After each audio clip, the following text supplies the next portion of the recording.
नमो बुद्धाय साथियों। आज मैं बात करने वाला हूँ दीपावली के त्यौहार पर।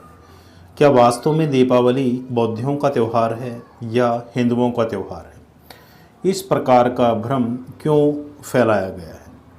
आज इस वीडियो के माध्यम से इन दोनों तथ्यों पर बात करेंगे। तो आइए वीडियो की शुरुआत करते हैं।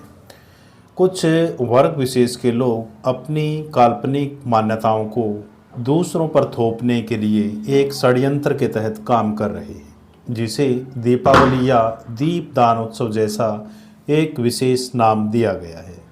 साथियों, किसी भी बौद्ध साहित्य में इस प्रकार का वर्णन नहीं मिला है और न ही यह साबित हो पाया है कि दीपावली बौद्धों का त्यौहार है। कुछ लोगों ने जोड़ जाड़कर गलत संदर्भों के आधार पर दीपावली को बौद्धों पर थोपने का प्रयास किया है। आइए उन तथ्यों पर भी बात करते हैं। यदि दीपदानोत्सव का त्यौहार अशोक ने शुरू किया होता या बौद्ध परंपराओं में अस्तित्व में होता, तो वह भारत के बाहर बौद्ध देशों में जैसे श्रीलंका, चाइना, जापान, इंडोनेशिया आदि में भी पाया जाता। लेकिन ऐसा नहीं है। थाईलैंड में ब्राह्मणों की घुसपैठ के कारण वहाँ कुछ गिने चुने विहारों में ही गणपति और लक्ष्मी की भी मूर्तियाँ बनाई गई हैं और दीपावली भी मनाई जाने लगी है।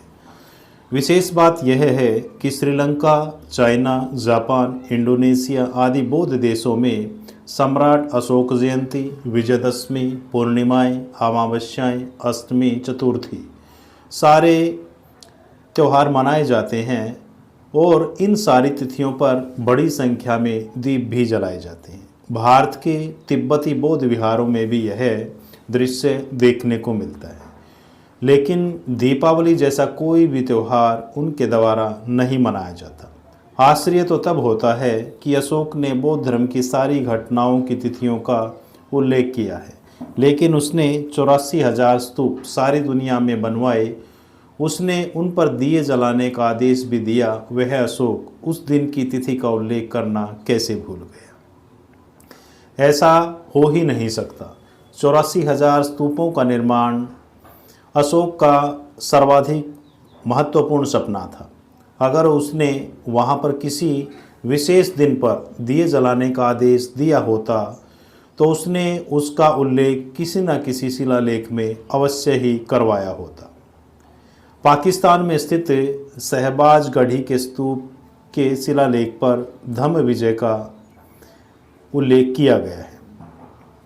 अशोक अवदान नामक ग्रंथ में कहीं पर भी सम्राट अशोक द्वारा अश्विन या कार्तिक अमावस्या को दीपावली जैसे रूप में मनाने की बात नहीं कही गई है। और यह सब जानते हैं कि अशोक ने अपने हर आदेश को शिलालेख के रूप में लिखवा रखा है।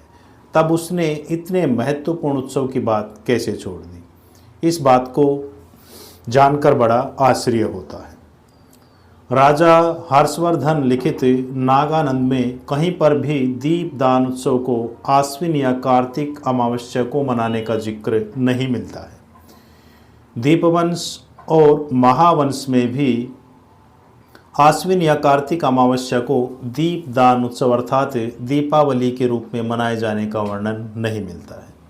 साथ ही कुछ ग्रंथों में ये झूठ फैलाया गया है कि भगवान बुद्ध बुद्धत्व प्राप्ति के बाद पहली बार जब कपिल वस्तु आए थे, तब वह दिन अश्विन अमावस्या का ही था, जबकि सामान्य से सामान्य बौद्ध उपासक यह बात जानता है कि भगवान बुद्ध फाल्गुन पूर्णिमा अर्थात होली के दिन कपिल वस्तु आए थे।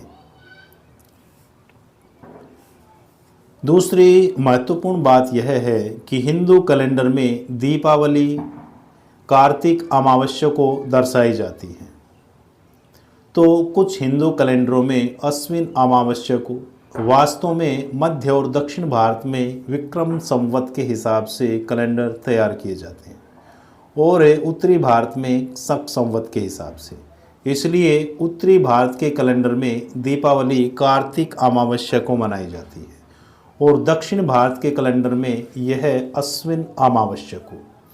इतना ही नहीं, उत्तरी भारत के कैलेंडर में कार्तिक मास के अंत में एक देव दीपावली भी मनाई जाती है और यही देव दीपावली महाराष्ट्र के कैलेंडर में मार्गशीर्ष महीने की प्रतिपदा को मनाई जाती है। इस तरह विक्रम संवत और शक संवत में 135 साल का अंतर है।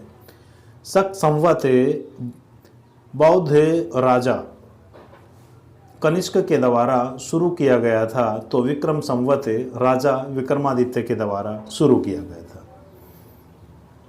साथियों, इन सभी तथ्यों से यह बात स्पष्ट हो जाती है कि दीपावली हिंदुओं का त्यौहार है, न कि बौद्धों का।